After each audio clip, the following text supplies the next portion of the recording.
Hello guys, আসসালামু আলাইকুম। Back to my channel. আর নতুন রেসিপি দেখার জন্য স্বাগত। আমি আজকে ট্যাংরা মাছের রেসিপি দেখাবো। প্রথমে আমি কড়াইতে তেল নিয়ে তেলটা গরম করে পেঁয়াজ কুচি আর কাঁচামরিচ কুচি দিয়েছি। এখন 1 চা চামচ জিরা দিয়ে দিলাম। এখন ভালো করে মশলাগুলো ভেজে নেব।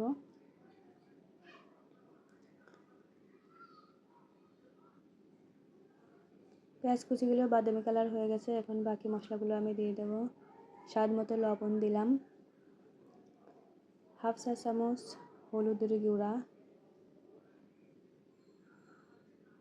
1 চা চামচ মরিচের গুঁড়া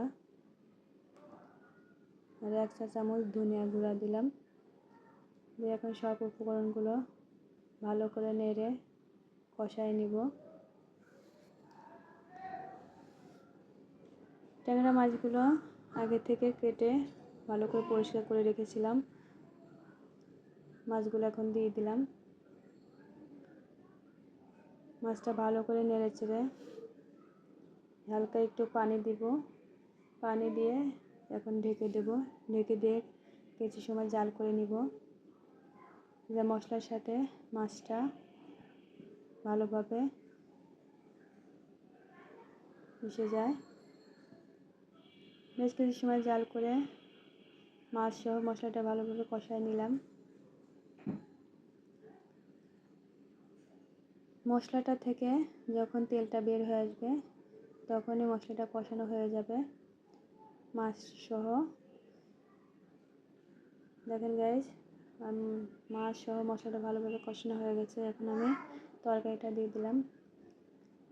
তরকারিটা হচ্ছে কলা দিলাম। আগে থেকে কলা কেটে পরিষ্কার করে হালকা একটু সিদ্ধ করে নিয়েছি, নাহলে কলাটা কালো হবে তরকারিটা। সাধারণত কলার কষ আছে একটা, যে কষটা হালকা একটু সিদ্ধ করে নিলে তরকারিটা আর কালো হয় না, যে কারণে হালকা একটু ভাপ দিয়ে নিয়েছি। অল্প একটু সময় 2 মিনিট জাল করে নিয়েছি, যাতে কলা থেকে কষটা বের হয়ে যায়। আমি কলাটা দিয়ে দিলাম, দিয়ে একটু ভালো করে কষিয়ে নেব। কিছু সময় ধরে নাড়াচাড়া করে তরকারিটা ভালো করে কষিয়ে নিচ্ছি।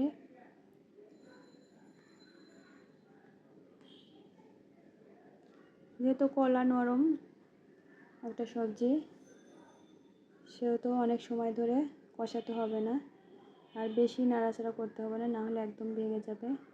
আর আমার মাছটা সিদ্ধ হয়ে গেছে আর কলাটাও নরম। আমি এখন পানি দিয়ে দিলাম তরকারিতে। আপনারা এটা মানে একটু ঝোল রাখতেও পারেন, আর না হলে একদম শুকিয়ে ফেলতে পারেন। আমি একটু ঝোল রাখবো, যে কারণে একটু পানি বেশি দিয়েছি। ঢেকে বেশ কিছু সময় ধরে আমি জাল করে নিলাম।